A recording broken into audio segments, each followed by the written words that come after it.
Would you like to know the expression of a man? Well, join me on the Now Talk Show. The Now Talk Show is an intimate conversation with men to highlight the pivotal awakening from his past that has brought him from trials into triumph into the now.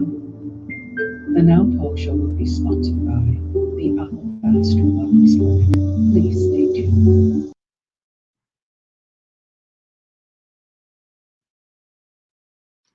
Good evening. Good morning. I trust you are doing well. Thank you again for joining me on the Now Talk Show. I am your host, Dr. Nadine Wong. I am so excited to sit in this chair to interview another man of distinction, another man of distinction that is coming to us from out of Niagara Falls, New York. He is known as Deacon Michael Cole, affectionately known as Brother Cole. He is coming with the meat and potatoes of just a great expression from his point of view as a man. So please help me welcome Brother Michael Cole to the Now Talk Show. Hello, hello, hello, everyone. Hello, hello, Brother Cole. Brother Cole, Deacon Cole. Yes, Okay, so yeah, Brother Cole, welcome to the Now Talk Show. thank you. And my cheek is all. I'm so excited. I'm so excited. Welcome Amen. to the Now Talk Show. This is the platform, it's a safe platform for men to express themselves, to Yes. share the trials, the triumph, and into their now.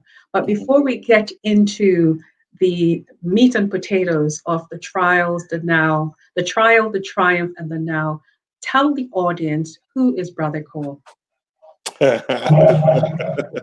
well, well, right now I'm truly a man of God now because of the transition of my life. I'm truly sold out for the Lord. I don't see it no other way. Wasn't Mhm, always like that, but I thank God for who I am today because mhm, I believe that God took nothing and made it into something. And mhm. so here I sit before you today as a result of what God is doing on the inside of me. You know, I've been transformed and been renewed, and I just can't see any other way to live. I can't live without my God, and I'll let nothing separate me from Him. Oh, wow. This is going to be, I got to get some tissue. I know it. I feel it.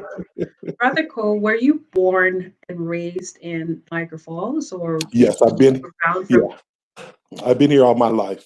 Born and raised. Love it. Yes. And So I love what Niagara do Falls, you, my city.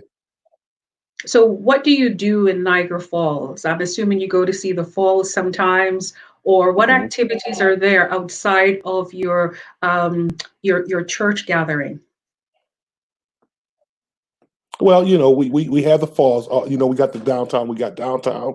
We got the falls where we can go down. Actually, I got a grandson that works down at the Maid of the Mist, so we can go down there. And there's a lot of activities going on down there. During the summer, a lot of tourists. It's this tourist season, so you see a lot of people. I like spending a lot of time with the family. With my children, my daughters, and my Mhm. son. I like spending time with them because family is really key to me today. You know what I'm saying? When it's all said and done and the smoke clears, the family is going to be the one standing.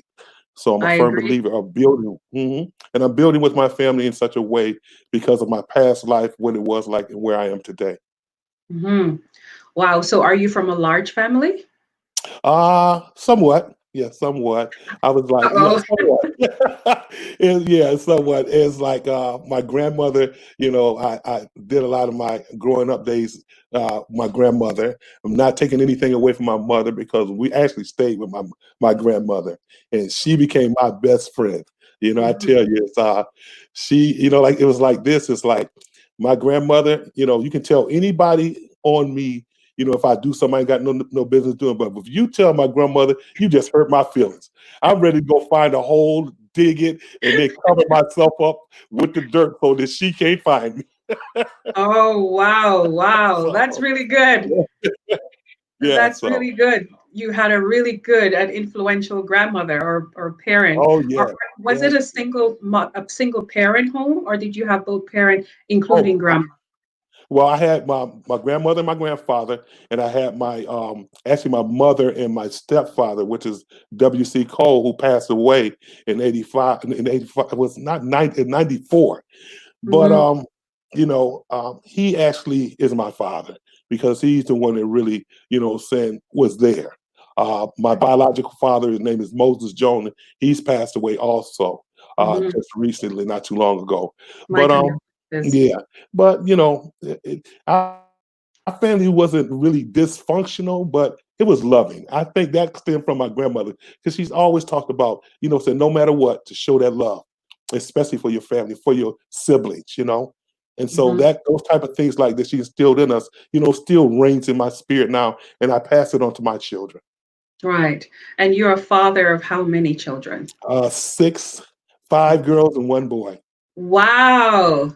Yeah. That is amazing. Yes, yes. Wow, that's amazing. So you yourself is from a large family. Now, are you in the middle, the beginning, closer to the end?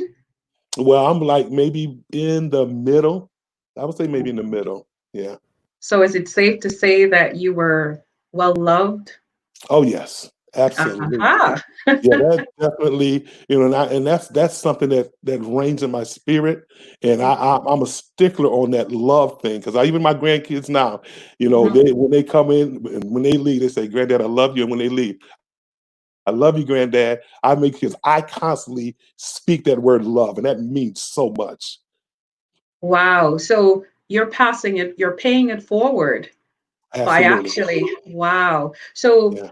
if you could talk to your grandmother in terms of something that she has instilled, passed forward to you, Mhm. what do you think it is? Is it a recipe? Is it a word of wisdom? Is it the Mhm. way she comfort you, kiss you, encourage you? What would it be?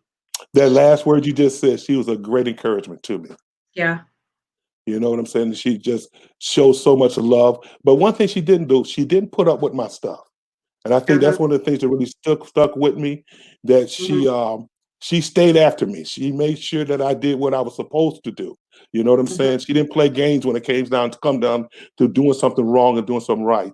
When you're doing right, she's with you 100%. But when you're doing something wrong, she's gonna let you know it, and most of the time you're gonna feel it. Wow. Okay, so then let's talk about Mhm. the stuff that you felt in terms of you're doing the opposite of what grandma would appreciate. So let's talk Well, about some of the trials that you occurred as you classified as some stuff. So let's share yeah, that with that's basically me stepping out of line.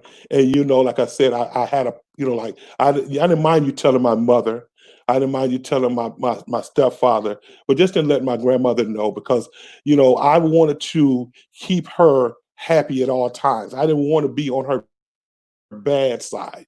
You know what I'm you. saying? Because when I was born, my grandmother, she came and got me right out of the hospital. You know what I'm saying? It Really? was like yes, and I had been with her and my grandfather for a minute. I'm talking about when they would go fishing. I would be in the middle seat of the front seat of the car because they had a Buick Wildcat, and they would take me on the fishing bank. I'll be sitting in my little car seat I thing on see. the bank, and they're fishing, and I'm sitting there. So basically, wherever they went, I basically went. You know what I'm saying? Because So your mom allowed your grandmother to take, please share that story. I know okay, you're too small to actually understand, but right. there's a story behind that. Well, I don't know exactly too much of how it went, but I just know for the most part of what my mother shared with me is that my grandmother just took to me. You know what Mhm. I'm saying? And then at the time of like my mother, who was awesome. My mother Henrietta Cole, she is an awesome woman, and she did the best that she could. But for some reason, my mother just took to me from the hospital, and Mhm. for a good while, a long while, I was with her. But my mother, we were all in the same house. You know what I'm saying? Okay, And okay. so Mhm, it's not like she had took me from my mother. My mother was somewhere else. No, but we were all in the same house. But mhm, you might as well say she was raising me. You know what I'm saying? Because I would call my mother by her name, which is mhm, Sue, but I would mhm. call my grandmother Mama. And so, Oh, and that wow. was like that for a long while. Yeah. So who named you? I believe it was my my grandmother, I think, named me. If I'm not sure, don't write that in stone.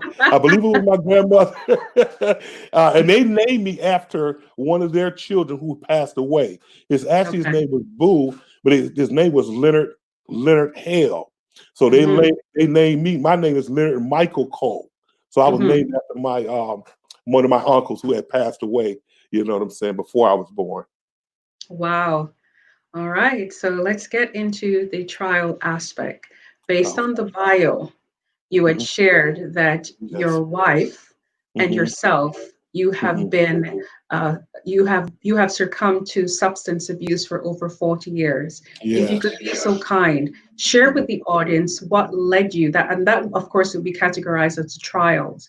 What Yeah. happened in that point of your Okay. life that led up to the first substance hit and for the addiction to carry over for 40 years?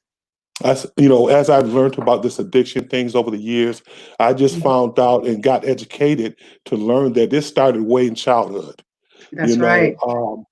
and that's what stemmed from like like your parents, they do their partying, they're drinking and whatever they do, and as a child you're watching these things. And so I Hmm. would find myself, even with my grandmother, because she drunk beer all the time. That's all she did. She drank beer and smoked Pall Mall cigarettes.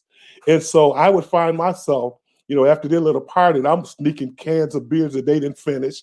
I'm in the bathroom sneaking cigarettes, and letting the window up and blowing the smoke out of the window. And what So, age was this? this was At what age? I had to be around, I say about maybe 10, I say 9 or 10, somewhere Hmm. around there, 10, 11, in that range.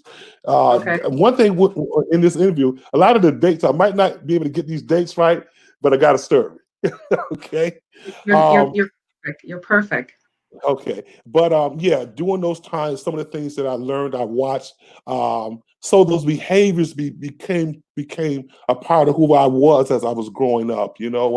Sneaking things and doing things that I know wasn't right, but I did them anyways. But as Hmm. time went on, through grade school, I was good at grade school. I wasn't like a bad student.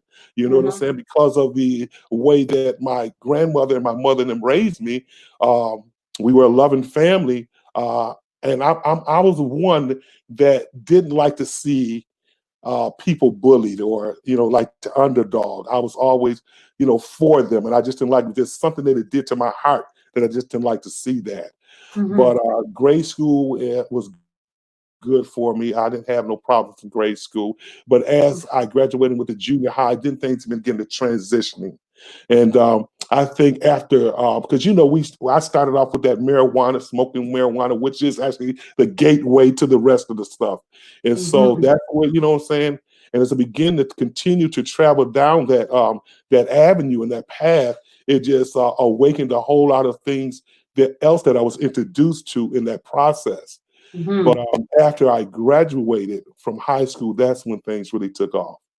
You So know, it is said, it is a fact that all drugs have a spirit. All yes, drugs hmm, have a particular pull. So yes, you went from a 10-year-old of hmm, curiosity. Um, hmm, when you first tried the beer and the cigarette and so forth, yes. did you find it antagonistic? Was it bitter? Were you throwing up? Was there anything that was working against your system? Or did you find the more you sip the beer and puff on the cigarette, this is something that your system was absorbing and you felt well about it? Yes, I accepted it. It was all right to me. It wasn't like the cigarettes made me sick or I don't like the taste of the beer. I liked the taste of the beer, and it Mhm. just seems as though that okay, I found something that that I kind of like.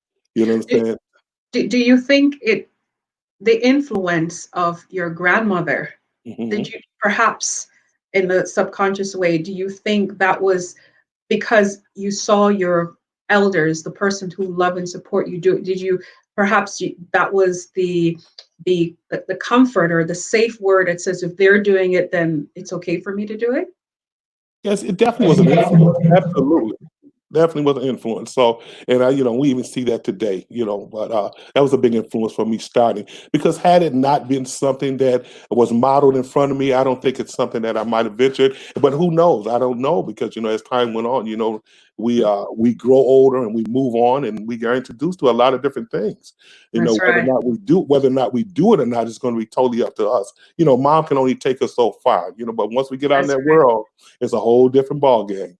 So now you're in a whole different world. You're in high school and now you're a man. You have your own thoughts and Hmm. your body's in alignment. So let's Hmm. take us to the different type of, I'm assuming, I don't want to assume, you tell me, what did Okay. you do additionally? Was it more bears and more cigarette, or was at the time the other types of drugs was introduced?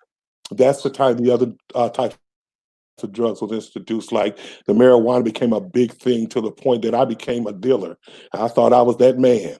But you know what I'm saying? I think I was my own best customer because I smoked more than I sold.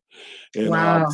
so, that wasn't a win-win situation. Matter of fact, at one time I was dealing for this young man that lived on the other side of town.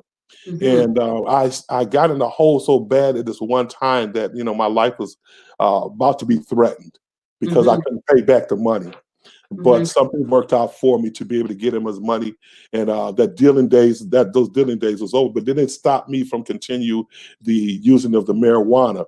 But in Hmm. high schools, even got introduced to then pills came out. Like back then, it was mescaline, and then there was THC, and then there was it was all the pills, the opiates kicked in, and I'm involved with all of that.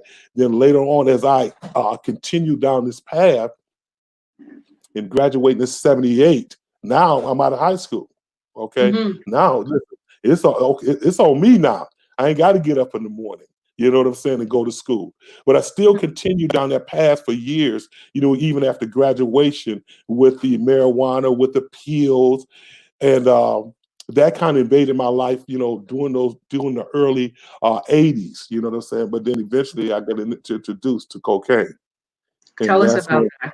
Okay. So when I got introduced to cocaine, my whole life just changed. I liked it. Hmm. And the main, what I was really in love with was the feeling. Okay. When it's all said and done, I was just caught up in the feeling of Hmm. how it made me feel. Um, this took me some places that I really didn't need to be, but I found myself there. Um, Hmm. uh, because Take it a just, moment. yeah. Because eventually it had me doing things that I wouldn't normally do. Right. And it just started off with the snorting of cocaine, which was not a big thing, later on down the road, as I continued with the journey in my life, I joined up with this group, started modeling. But at the same time, I'm still getting high and I'm still snorting cocaine because that was a big thing during that time. And I was the type of person that hung around with people that were older than me. Not too often that I hang around with people that were my age. So I was Hmm. actually growing up too fast. So the influence was there even more so, just like with my parents during the time, those things being modeled in front of me, and then me wanting to try them, and me taking those steps, and the cocaine just opened me wide open. I mean, wide open. Um, Hmm. the snorting, the drinking, the partying, and then I got involved with this. I went to this club one night, and it was a modeling group, and it was all girls. And so that particular day, I went there to have a drink. So I'm sitting there having a drink, and they were practicing up in the front, in where the chairs were set up. And so I was sitting there watching, and so I walked up towards them and sat down and watched them rehearse. And so I blurted out, I said, I can do that too. And Hmm. I'm just joking around. Then they said, well, get up and show us. And so Hmm. I got up, and it was just like it was a natural thing. I just locked right in. You know what I'm saying? Hmm. Locked right in, and they brought me right in with them, and I became the first male model with that particular organization. It was called Ebony Sensation and Company, and I was Okay. in company. But you know what? It was a good time. You know what I'm saying? And when it all encompass is becoming a part, even more of a part of the party life. You know what I'm Hmm. saying? And along with that party life, it came the women. and then it came to drinking, and it came to drugging, and then Mhm. more cocaine. You know what I'm saying? On a more regular basis. Mhm. The people I was associating with, you know what I'm saying? And I just found myself out there, you know what I'm saying? And but at the same time, I said I was having a good time. That's what I seen, and that's what I felt as though I was having a great time. You know, the women were around. I was really enjoying myself, Mhm. but at the same time, didn't realize that I was headed for destruction. I didn't Mhm. see that, you know what I'm saying? All I could see at the time was the partying and the good time and the fun and the ladies. And I just didn't see the other side that the devil didn't let me see until it was too late, Wow. you know. How were you funding the habits? Were you working at the time? Oh yeah, yeah. I kept a job now. I didn't because if I wanted to get hired or if I wanted to do what I wanted to do, I had to have the money to do it. So as far as working, that was no problem for me because I always kept a job. Even when Mhm. I was young, summer camp, I was a working man because I wanted to have money in my pocket because when you ain't got money, you can't do nothing. So all Right. my life I worked. I wasn't it wasn't too many times throughout my life, during my adolescence, that I didn't have a job. When that time came when I could have a job, and when it came time when I turned 16, I went and got my license. I couldn't wait to drive. So I Mhm. had some access to some things, transportation, and I had the money to be able to Mhm. do what I wanted to do during that time. So I just, I was on that path. I was on that Right. path, So and I didn't see rock, no other way. Go ahead. what Go was ahead. rock bottom for you? Ooh, rock bottom was for me was when this is what transformed me to get my life done to truly accept God as my Lord and my Savior and really go all out for God. Like I said, me and my wife used together, Mhm. and there's one time because we were in church during that time. Matter of fact, let me just back up. Me and my wife, we got married in 1988, October 8th, 1988. Mhm. And during that time, you know what I'm saying? Before that, I was only getting high, and I never wanted my wife to be involved in getting high. And by Mhm. this time, before we got married in 80, I had got introduced to crack cocaine. Well, actually, it was called freebasing at the time. And Mhm. the first time that I freebase, right, we, we go to this guy's house. And during this time, when they would cook the cocaine to turn it into rock, they used ether. So Mhm. we were standing in the kitchen, and I was waiting for my turn to take a hit. And I was standing in the kitchen against the counter, and behind me was a cabinet. Mhm. And when it came to my turn to take that hit, I took that hit and I passed out on my Mm. feet, and I fell back, and my head hit the cabinet. And I was standing there out on my feet. And when I Mhm. came to, the first thing that I said, "Ooh wee, can I get another one? Wow. Can I get another hit of that thing that just caused me to pass out?" Mhm. That was insanity. But at the time, I didn't know what I didn't know. I Right. didn't know what I didn't know. So how did your wife now become your partner, not just in a marital vow, but also in terms of Mhm. getting high as well? Okay, check this out. This is what happened. I used to, when I got introduced to the freebasing, and then it went to crack cocaine and the rock, and so we lived in Packer Court at the time, and I was smoking like a chimney. And I used Mhm. to have a friend that would come by our house and pack a quart, and we would get high, and I'll make her go upstairs because I didn't want to introduce her to it because I knew where it would take her, and I didn't want her to be a part of that. Mhm. But she kept asking, I want to try that. After we would finish, and she would ask me, I want to try that. I want to try. And I would always tell her no. I always tell her no. And as time progressed, finally I gave in. Mhm. But I gave in for the wrong reason. I didn't give in because she wanted to get high.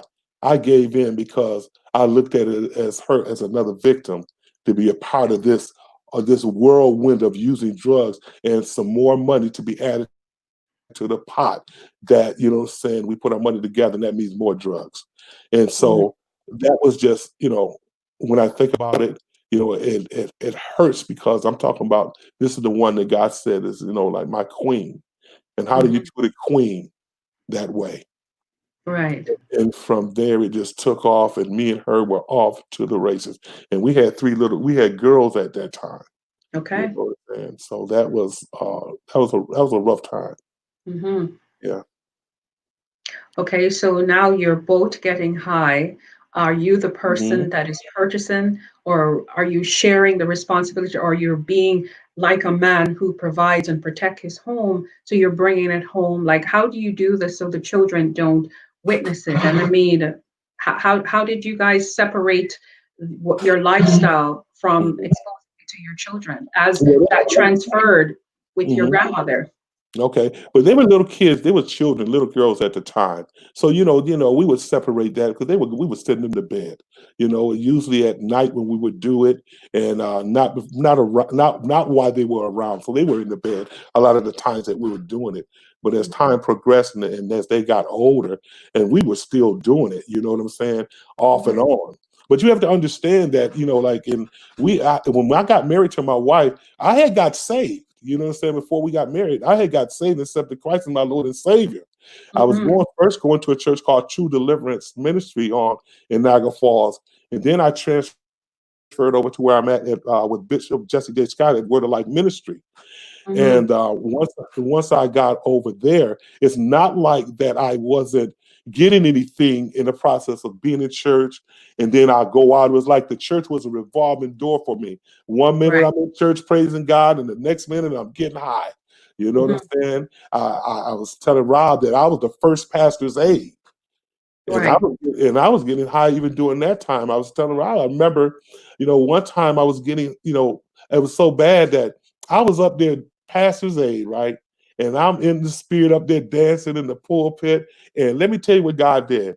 He set my butt down. I was dancing in the spirit and fell on my butt. And Mm. when I thought about it, I know that when none but God said, sit your butt down Mhm. because I had stuff at home to get high with when I left that church from in there praising God and giving God the glory, so to speak. So as I look at it now, I had the form of godliness, but I was just denying the power. That's why I couldn't get free. You That know. is a powerful statement, Mhm. a very present move, a very powerful statement to have. So now that you and your wife, and I saw the shout out, your wife send love, and we love you Yeah, as yeah. well. Gloria, we love you as well. Thank you for um, giving your husband to us for an hour so he can share his truth. We really appreciate strong women that really stand with their husband in spite of all things. And so let me ask you, was the marriage ever contested? The fact that you guys were getting high, you have a family, was there any kind of a conundrum, any kind of a quarrel that perhaps there was a talk of separation if one person doesn't get high? Or at what point did you guys actually come together and says, we need to be off this? Okay, let me tell you this. We did have a point where we separated, but I'll tell you, it really was a separation. But listen, I mean, it was a hot mess. Um, I think I might have been a little worse than my wife because it was times that I had these good jobs making good money, and Hmm. I would come from work and stop and say, "I'm gonna just take one hit, and then I'm gonna make it home," and I never make it home. Hmm. And when I get home, I have no money. I don't have a penny. And I'm talking about food need to be bought. I'm talking about bills need to be paid. And I just blew like seven or $800. You know what I'm saying? Just up in smoke. And then Hmm. I got to go home and face my wife, and I got to face these babies. And Hmm. that was something to contend with. And there's been times that I may have not come home for a couple of days Hmm. because of the shame and the guilt, and I ain't got nothing to bring to the table. That was something that weighed on me after the fact. But in the process of me getting high, you know what I'm saying? And it didn't matter because once I took that first one, I was off to the races. There wasn't no turnaround. I'm going to do, I said, I'm only going to do one. Well, I'm going to put this money in this pocket. This money is for that bill. And before you know it, I done emptied all those pockets. And now I'm looking like a sad, wet puppy dog. You know what I'm Hmm. saying? And broken. But then now the shame and the guilt comes in, and I'm broken on the inside. You know what I'm saying? How I'm going to go face my children? How I'm going to go face my wife after what I done? How But did you? uh, I had to tuck my tail and go do what I had to do. I had to go home because I had to go to work. You know what I'm saying? Still had to do what I had to do. And I thank God for the wife that He gave me because, Mhm. like she was very loving and caring in spite of it all. Because I don't believe like most women today would have been with me. I would have been kicked to the curb for some of the things that I put them through from my act of use. You know what I'm saying? I would say that I was the worst when it comes down to using those drugs. I was the one. I was the one that was, saying not making it home with money and, electricity being cut off and things being cut off and no food for the children. And it was bad. And I think about, I'm going to take you here. I think about when I went down, took my family down south, but prior to us moving down south, I had, I had went in recovery and I had a year clean. And Mhm. so, I'm feeling pretty good about myself. I'm in tune with God. And so I believed. And Right. I took my children and my family down south. Mhm. And I took them down south. And when I got out, me got out too. And Wow. what I'm saying about that, saying that, is that my drug addiction got out with me. Mhm. And I got down there and took them through hell and back. Wow. We couldn't keep the water on. I couldn't keep the electricity on. I thank God, and I have to want to just give a shout out to my uncle Clarence Hale and my uncle Alan Hale and my uncle Curly John Wright. And had not it been for them, my family, I don't know what we would have been. Right. The family not coming through for us. You know what I'm Mhm. saying? And this is, it was times that my children just had rice to eat. And I think about the times that the water got cut off so much that they would have to go across the street to get water out of somebody's spigot outside their house to warm up to be able to wash up to go to school. And I tell you, that was deep. But this the insane part because of the fact that I didn't stop after that. Mhm. I didn't stop. I kept using and I kept hurting my family.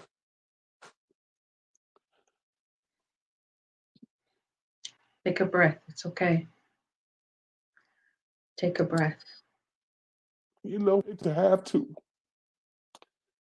see that and know that it's recorded in your mind is something that you just can't forget.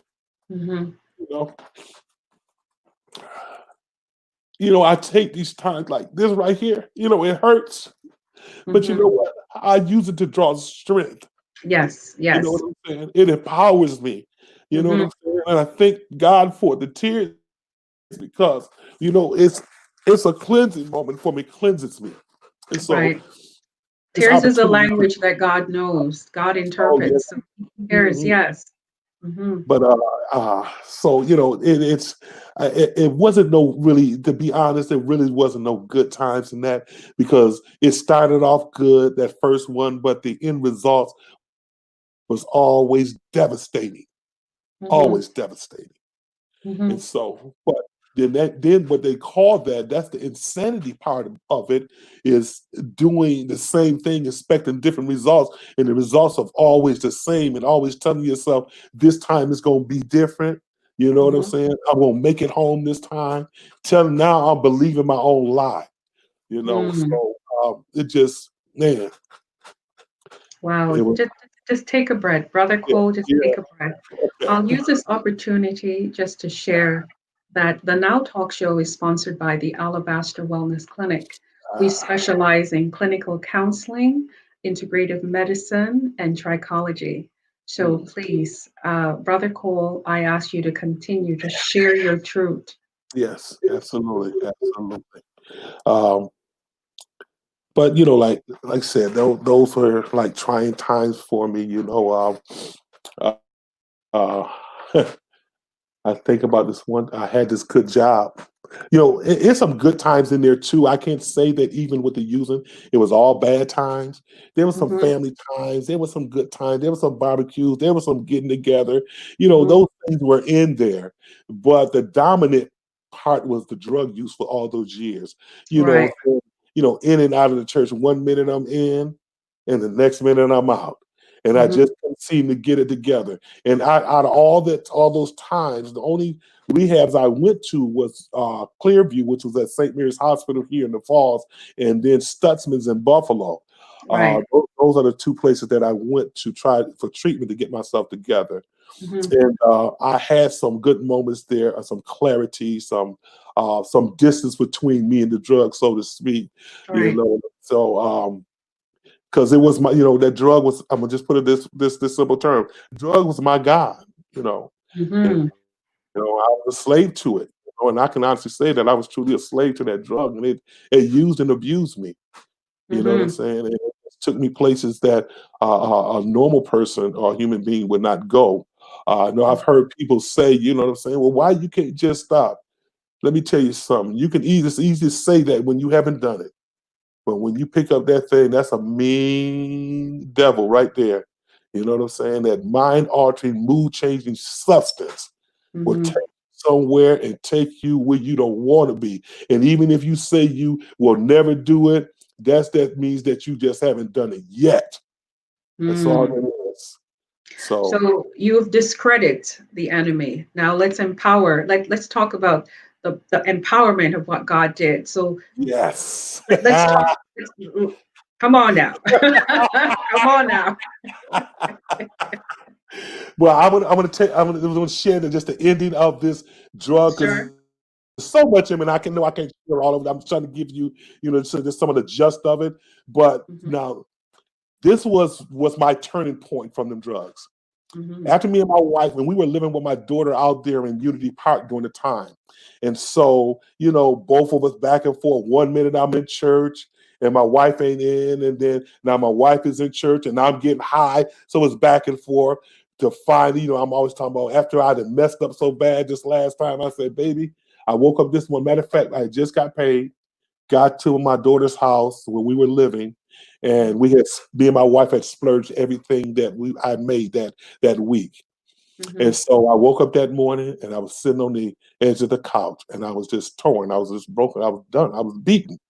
And I turned around and looked at her and I said, you know what, baby? I'm ready to go back to church. It Mm. got silent. It got silent for a moment. She didn't say anything. Hmm. And then finally she looked up at me and she said, baby, she said, you know what? She said, you confusing me. She said, one minute you want to go to church and the next minute you want to get high. I'm confused. Hmm. Mind you, the times I was going to church, don't think that I wasn't getting something in, taking something Hmm. in. So what came to my mind, you were being a stumbling block to this woman. And if anything was to happen to her, that blood would be on your hand. Right. That thing sat on me so heavy and I couldn't get it off. Hmm. That was it for me. Hmm. I went back to church and I ain't looked back. But mind you, even when I went back, my wife wasn't ready to stop. Mm. You know what I'm saying? Because my wife had been through some trauma herself when Hmm. she was young. You know what I'm saying? And she was taken advantage of, and it messed with her to where she had anxiety and some other issues that attached herself to her during that time, and she got caught up on the opiates, bad like the Xanax and the different pain pills, um, and that took her to some places that she just couldn't get free of the prescription pill thing, Right. and that really took her some places. Hmm. And so some years had went by, but we still together. We hadn't separated or anything like that. But I I, was I done. have I Go have ahead. one question that just Go came. You make reference that you always held a job and you're always working. What ahead. type of job are you? What type of job were you doing at the Okay. time? I had, well, during my adolescence, I worked the summer jobs when I was able to work when the summer jobs allowed. Well, worked in the parks with the kids. Worked at the community center here on the off of Highland Avenue here in Niagara Falls. I worked which is on Center Avenue. I worked in landscaping. I did the biggest job was my retail. I was in retail because actually in '78, after I graduated, I went to Bryan and Stratton a little while after that for fashion and merchandising. Okay. And so during that time, I was used to go to this store called Sam and Paul's Mid Shop, and I had applied for a job there. You know what I'm saying? Because that's exactly what I wanted to do was be in retail in an independent shop. Mm-hmm. And while I was in school, they end up hiring me. So it's a Mm-hmm. choice to either continue down to school and finish, or take the on the job training in this clothing store and actually be working in what I was going to school for. So I let school go and I went to work for them. But at the same time, I'm still using. So Mm-hmm. mind you, I had this job, right? And this the thing is that my addiction took that job from me because I started stealing. Okay. And I finally and the boss name was Mike, just like mine. So we were real cool. And the father, his partner, they really took to me, and I knew that. But Mm-hmm. in all actuality, when I think about it, they wasn't, they weren't my boss. They were just victims. Right. Something that I was looking to, saying waiting for my move to be able to steal from them. And they trusted me too. They gave me the key to the store, to the alarm and all that stuff. And I just took advantage of that thing, and it just, you know, It happens. yeah, yeah. But this was the cool thing about that before I move, and then I'm let you. I want to just add this to that. After I had lost that job. That same day, I got caught stealing. I went down the street to another store, which was Fifth Avenue Fashion. Joe Tomskill was the boss, and I went in there and I told him exactly what I just got fired, and I got fired for stealing, and I need a job. He had been trying to get me to come down there a long time anyway, so I finally went and told him. He said, "Don't say no more. Let's walk over here and have coffee." Walked over there and have coffee. He said, "Mike, he said, let me tell you something." He said, "You think I got to where I'm at now by doing everything right?" He said, "No, I didn't." He said, "Let's forget about this. Go home, get you some rest, and you start working with me Monday morning." And I worked with him for 5.5 years, and I never took a thing from him, even Wow. while I was using. I think that was a turning point because it's clear that there's favor on your life in Yeah. spite of. Hmm. So all along, you see, the word of God says God becomes, where you make your bed, he becomes that bed in order Hmm. for you to go forward. So that was a turning point right there. Amazing. Wow. So let's talk about the triumph. Now, you have a job, your wife is still with you, your kids Yes. have grown up. Like, Mhm. look at your infectious smile and Yes. your church community. Let's tie all of that Yeah. in terms of the triumph and where you are right now. Yeah. Where I am right now is in a great place because once I got myself truly committed to God, what I'm saying, there was no looking back. You know what I'm Okay, saying? okay, I okay. go ahead. How did you do that? Uh, Because you're no longer going through a revolving door. So right. describe for us what does truly committed to God looks like in your Well, eyes. okay. Being planted where I am planted in Word of Life Ministry, letting nothing come between me and my relationship with God, not even my wife. Okay, my relationship with God was my relationship with God, and I was going to let anything separate me from the love of God. And what I had to think about that how much I would have to lose, that I would lose if I just went back. And this is what I had locked in my mind, that if I ever went back to use, I would die. That if I Mm, ever picked up again, that first hit would kill me. And I mhm, believed so mhm, that I draw strength from that. And I mhm. held on no matter what. I was letting nothing deter me. So I got involved. I got involved in the church. Whatever they had for me to do, I did. And I started at the bottom. I started in cleaning the bathrooms, cleaning the church. Whatever my bishop asked me to do, that's what I did. I didn't turn around. I was determined not to use again because I wanted to become a better man, a better husband, a better father, a better Right, son, a better big brother. You know what I'm right. saying? I wanted those qualities, you know what I'm saying? And it wasn't to prove anything to anybody else, but I had to first prove it to myself and be all right with me Mm-hmm. before I could be all right with anybody else. And I knew as I committed myself to God and I committed myself to doing the things that the church called for. When Bible study was open, I was there. When we had this Christian growth classes, prayer meetings, whatever they had to offer, I wanted it. So when you talk about being greedy for God and having that hunger and thirst for righteousness, I was that dude. You hear Right. what I'm saying? I wasn't turning around. I wasn't looking back. I wasn't allowing anything to distract me, even while my wife was still using. And I would go home, and at first I was trying to save her. I was trying to, I would catch her doing it, and get on her case, and and telling her, why don't you come to church, and getting up Sunday morning, baby, why ain't you coming to church? You coming to church, and I'm constantly on her, on her, on her, and God Mm-hmm.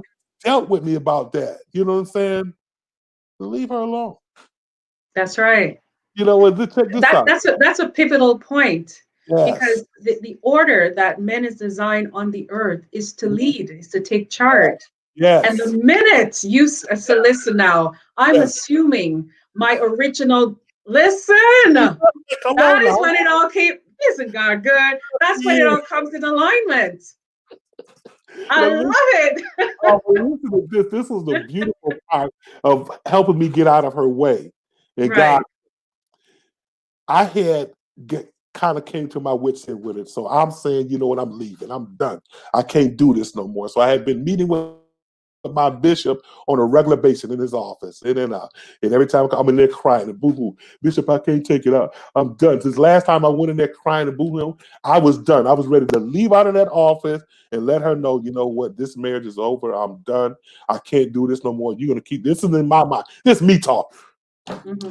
I got up crying, headed to the door of my bishop's office, and I touched the doorknob of his office, and God Yes.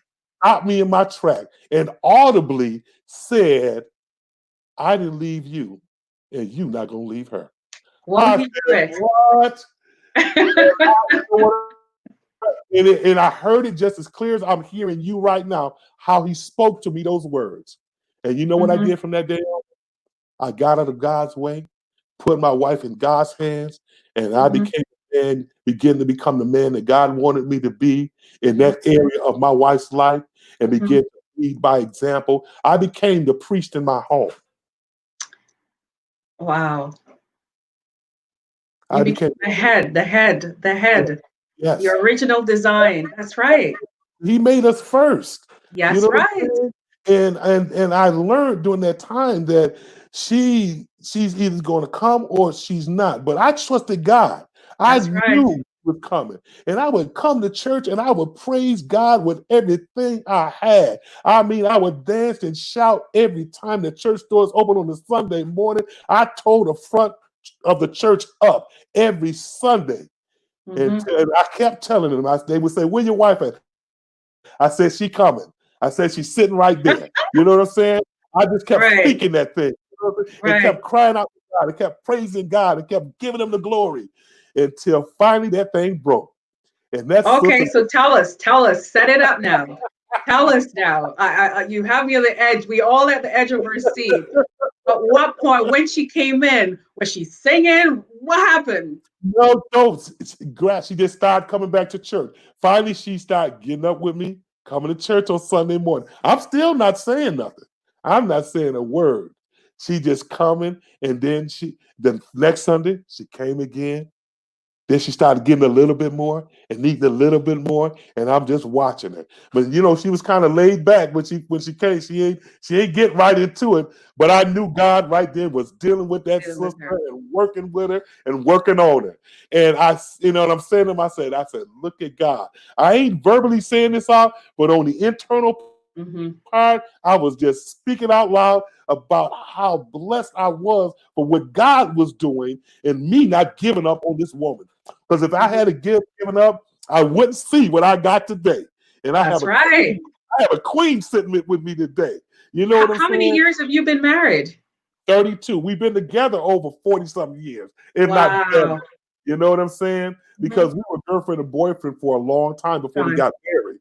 But Mhm. we've been married 32 years. But this is the beautiful thing about this thing. See, in the former, I showed my wife what a husband was not Right. when we first got married. Mhm. But then once we got it together and we was walking together with the Lord, check this out. Then Mhm. he married me again. Oh, This sister married me again, but I was right this time. I was ready oh, for this marriage. oh my goodness. I was a husband now. You know what I'm Right. saying? I could honor those vows. You know what I'm Mhm. saying? To the fullest. You know what I'm Mhm. saying? And she is my queen. She is my good thing. You see what I'm That's saying? right. And I Yes. tell her, hey, I don't see any other woman. The only woman I see is you. Oh, testify. That's You a are beautiful you declaration. are the best thing that happened to me. You say, Mhm. I said, there's no woman out there that can do for me what you can do for me. That's And I right. refuse to disrespect her with anyone. You know what I'm So saying? please send her a personal shout out. Baby, I just want to tell you, listen, to God be the glory, girl. You know I love you. You are my good thing. And I thank God for this opportunity to be able to share it right here on this live screen. Ladies and gentlemen, this Oh is what being in love looks like in the Lord. I love it. I thank you my so God. very much for showing Yeah. off, Mm, boasting in your God, just being so confident yes. that He has really ripped the root out and the root of Yes. bitterness and plant Yes. Himself. And you're eating, Yes. you're basking, you're getting drunk on the Mm, very fruit. ooh. Listen, oh my goodness, you're Listen. getting drunk on the very good fruit that God has Oh my planted in God. you. When I You tell know you, what? go ahead. This, there's nobody else. Mhm. This could only be God. Yes. So now that you're at a place of you've overcome, tell us about the Mhm. now, because I understand the passion just evolved where you pursued higher education or you specialize in addiction. Yeah. Just share that with us right now. Yeah. Yeah. I decided to go back to college because, Mhm. and this is what the Lord said, I want you to go back to college and I want you to get a 2 years certification Mhm. certificate as a Mhm. chemical dependency counselor. Wow. I went back and I accomplished that. Hmm. And during this time, even during this time prior to that, I was doing a volunteer work. And what Hmm. I would do, I was going into rehabs. Like I would go to Horizon Village. I would do ministry there. I would go to this place in Buffalo called Paradise House, which is an all women's facility. And I want to Right. say something about that.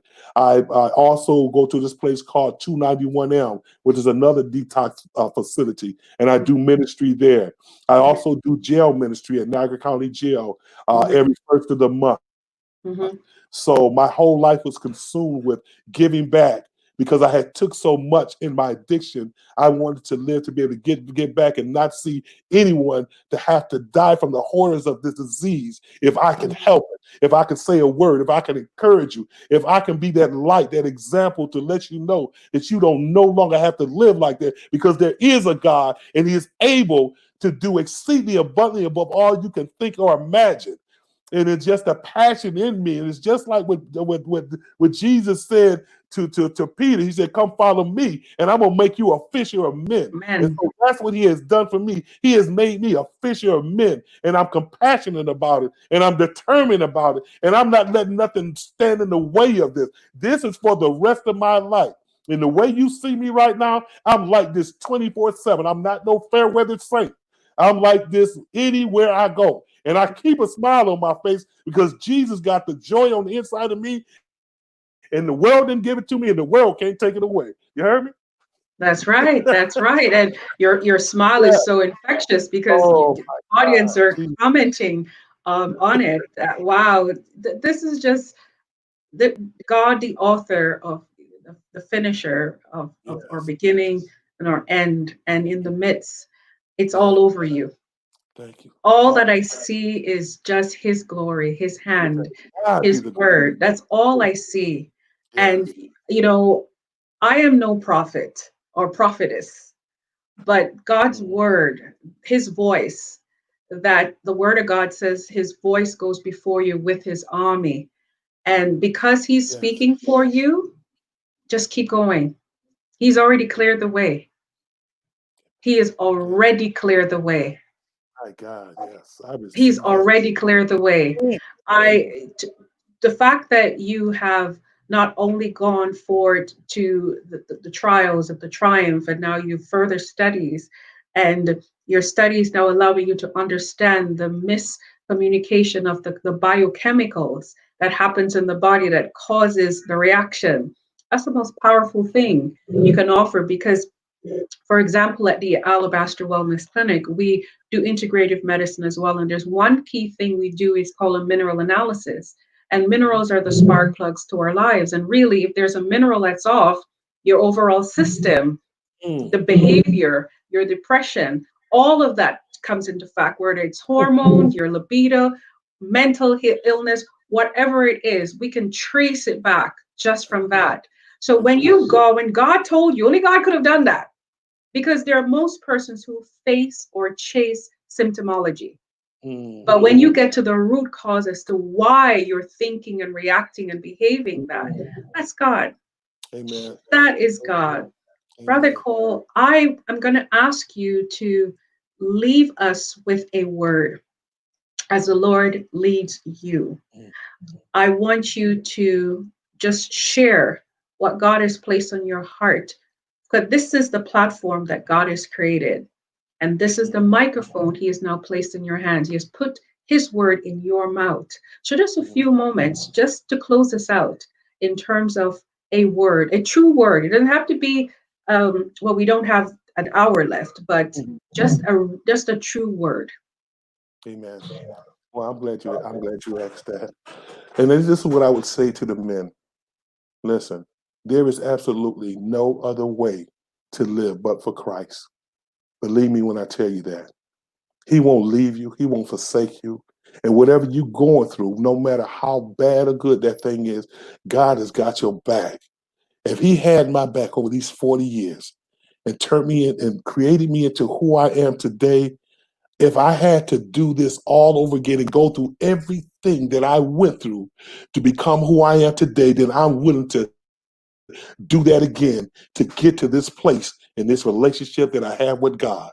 So, men, if you have a relationship with God, keep running in that direction. And there are gonna be some hurdles along the way. There're gonna be some potholes along the way, but you better know you're gonna be just you gotta be have a mindset like Shadrach, Meshach, and Abednego, and like David when he was in that lion's den. Mm, They had faith. They trusted the God of glory to mhm, bring them through and to bring them out. So that hurdle, that that pothole that you may fall in, just know that God's going to bring you out and bring you to what He has called you to when you were in your mother's womb.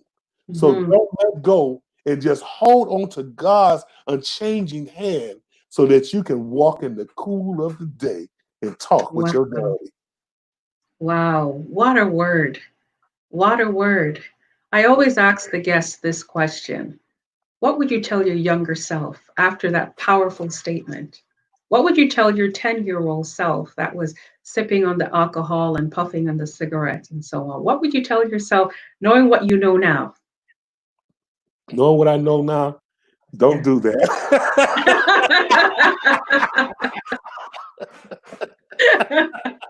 I love Run, it. run, and go the other way, please. So And you know, what would you tell your grandma in terms of the fact that she left it there? What would you tell her? Tell you need to go see Jesus. He can fix that problem. I can feel. Oh, wow. This Yes, has been an absolute wonderful hour, a wonderful journey that you praise have God. just graced us with, clearly the pilot being God, the author of your life, and to your wife as well, Miss Cole. Amen. God bless you. God bless you both, and to your children. Yeah. Um, to your children, you know what? You must come back, Okay. please. You must come Absolutely. back. Um, Absolutely. were you planning at some point to write a book? That had been my bishop told me. He said, he said, brother, just with your life alone, you could write a bestseller. I think so. Then get on it. Wow. Get Wow. on it and come back, please, Praise because yeah. there's so many levels. Hmm. There's so many levels that needs to be touched. And I know when you unveil it, just like an onion, you reveal it. At first, the fragrance is not pleasant, but getting into the nucleus of the meat and potato of Mm. all that you've gone Yeah. through, it's really an ointment to help. And as you know, this show is a platform for men. And Amen. oftentimes men don't have the opportunity to express themselves or have a positive platform for them to feel safe. Right. And you have to document this. You have to write that vision. This is a vision for somebody else. You have to tell your history. You have to do this. This is a must, please. And when you do, you've got to come back to the Now Talk show. Absolutely. I thank God for you guys. I thank God for what the vision He has given you with this, and I just see so much coming out and so many lives touched by this. You know what I'm Mhm. saying? This is just the beginning of something great. You know what I'm saying? This is going to take off into directions that you haven't even seen yet, and so I'm just excited about this being planted in your spirit to be able to Mhm. go where it's going to go, and the people whose lives are going to be transformed and changed, especially men, because Yes. that's where it's at. We need our men. We need Yes. them to resume the order, become Hmm. leaders. And Yes. you never send a wounded man to fight a battle. And Right. there's lots of broken men out there from Hmm. one unresolved trauma to another. But Yes. I believe in the order of life, hence this platform. And once we get them as women, as real Yeah. women, we get them to the place of healing Hmm. them, healing their spirit, healing their flesh, healing them, and nudge them to say, listen, get back Yes. to the order, just like you did. And I know everything will come in Hmm. alignment. So this is Yeah. amazing. This is an absolute this is such a great experience. This is such a great experience. I want to take this opportunity And one for again me to also. thank you again. I want to take this opportunity to say thank you to everyone. You have a fan club, Deacon Cole. You have a huge fan club. So I want to say thanks to everyone who has taken the time. You've heard me say this over and over, and I say it without apologizing. Your time is the most important thing you can offer to anyone. And I thank you for the time that you've taken to be a witness to what God has done in Brother Cole's life, and also to join us on the Not Talk show. I also want to take the opportunity to just send a great love and appreciation to the team of the Now Talk show, a Brother Rob, or Tech, or Whiz of Tech, and Christine Grime, our executive producer, and of course, Miss Diane Robinson. She's a sister, she's a sister. There's no title for her. But I Praise just want God. to say, team, I really appreciate the work that we've been doing together as one. And I look forward to us continue to do greater things as you have prophesied, Brother Cole, that definitely we see the vision, and we Yes, know sir. God will continue to make the provision for us. So I just want to say thank you to everyone who has taken the time to join us. And again, the program is sponsored by the Alabaster Wellness Clinic, where we specialize in clinical counseling, we specialize in integrative medicine, and also into trichology. So I thank you so very much, Brother Cole, for coming on. I thank you, Yes. audience, whether it's good morning or good afternoon. Thank you for your time. I Yes. am just really excited. Oh my gosh. I feel like I shouldn't end the program, but you know how it goes. You know how Yeah. it goes. Yeah. Yeah. So thank you again, everyone who has joined us, and Amen. have a wonderful evening. And this is appropriate to say, and God bless you. And God Thank bless you too, my sister. you. You too. All right. God bless.